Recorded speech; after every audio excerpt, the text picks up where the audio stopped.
Lehendabiziko egunean, kalean turrikitarrak zihoazela, herritar beltz bat topatu zuten aurrez aurre.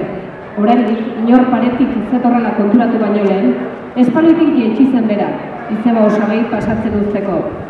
Bahametan igarotako egunetan behin eta berriz bizi zuten egoera hori, eta txunditurik ziren bertako biztanleen aditasun, gizalere eta errespetuarekin. Baina osabak, gertutik behatu hon zituen Bahamarrak, eta orduan, konturatu egiten espaloitik soilik herritar beltzak gaizten zirela. Gainera, txurriera horren baizik ez zuten jarrera hori azaltzen. Beltz batek, beste beltz batekin topo egiterakoan, ez zion batak besteari bidea egiten. Espaloi beretik joaten ziren biak arazorik gabe. Orduan, zergatik jaisten ziren espaloitik. Bada txuriak, beltzen gainetik zirela uste zutelako, eta beraz, errespetu berezia merezi zutela sinetsi zutelako.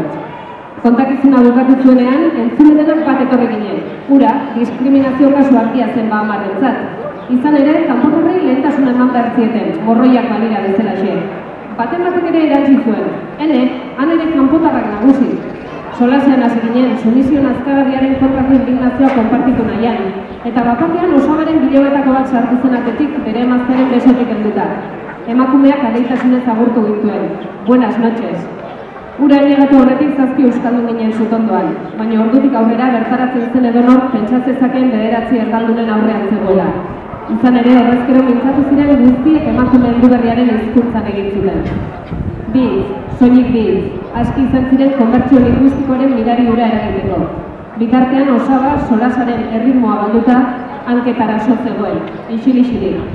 Eta niri, auskalo zergatik, gogora etorri zitzaizkidan Bahametako beltze derraiek.